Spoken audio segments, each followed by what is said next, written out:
పవన్ బానిస? చిరును కామెంట్ చేసిన పట్టదా? పవన్ కళ్యాణ్ టీడీపీకి పూర్తిగా లొంగిపోయారా? సభలో చిరుకు అవమానం నిజం కాదా? సభలో జరిగిన దానికి బయట ఉన్న చిరు సమాధానం. పవన్ కళ్యాణ్ ఆ మాత్రం సమాధానం చెప్పలేకపోయారా? ఎమ్మెల్యేగా గెలిచిన తర్వాత నేరుగా వెళ్లి అన్నయ్య చిరంజీవి కాళ్ల మీద పడి సాష్టాంగ నమస్కారం చేశారు పవన్ కళ్యాణ్. అన్న వదినల ఆశీర్వాదం తీసుకున్నారు. తన తండ్రి, తన గురువు, తన దైవం చిరంజీవియే అనేంతగా ఆనాడు ఓ దృశ్యం చూపించారు. చిరంజీవి అంటే ఎంత ప్రేమో అందరికీ అర్థమయ్యేలా ప్రకటించుకున్నారు. అలాంటి చిరంజీవిపై అసెంబ్లీలో నోరు పారేసుకున్నారు బాలకృష్ణ. ఎమ్మెల్యేగా, డిప్యూటీ సీఎంగా ప్రాతినిధ్యం వహిస్తూ అసెంబ్లీలోకి ప్రవేశం ఉన్న పవన్ కళ్యాణ్ అదే అసెంబ్లీ వేదికగా అన్నయ్యకు అవమానం జరిగితే మాత్రం స్పందించలేదు. సభలో తనపై చిన్న విమర్శ వస్తేనే తట్టుకోలేకపోయారు పవన్ కళ్యాణ్. బోండా ఉమా చేసిన వ్యాఖ్యలను వెనక్కి తీసుకోవాలని అన్నారు. ఓ మాట అంటేనే తీసుకోలేకపోయిన పవన్ కళ్యాణ్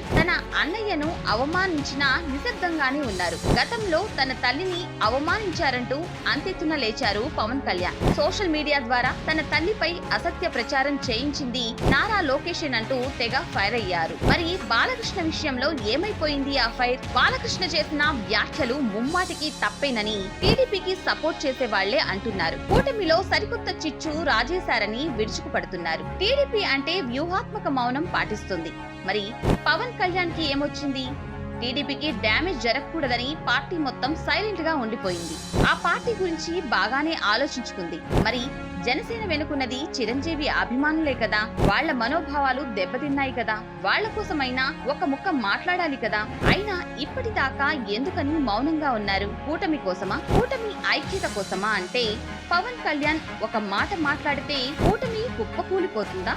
బంధం అంత బలహీనంగా ఉందా? అయినా చిరంజీవికి మద్దతుగా మాట్లాడడం నైతిక హక్కు అవుతుంది కదా. ఈ విషయం ఎందుకు ఆలోచించలేకపోతున్నారు? టీడీపీకి అంత బానిసగా మారారా పవన్ కళ్యాణ్? ఏదేమైనా గౌరవప్రదమైన అసెంబ్లీలో ఎవడు వాడు వీడు అనే మాటలు మాట్లాడకూడదని హితవు పలుకుతుంది భారత చైతన్య యోజన పార్టీ. సభలో లేని వ్యక్తి గురించి మాట్లాడడం సభా సాంప్రదాయం కాదని కూడా గుర్తు చేస్తుంది భారత చైతన్య యోజన పార్టీ. ఇక నుంచైనా సభను సభా సాంప్రదాయాల ప్రకారం నడపాలని సూచిస్తుంది.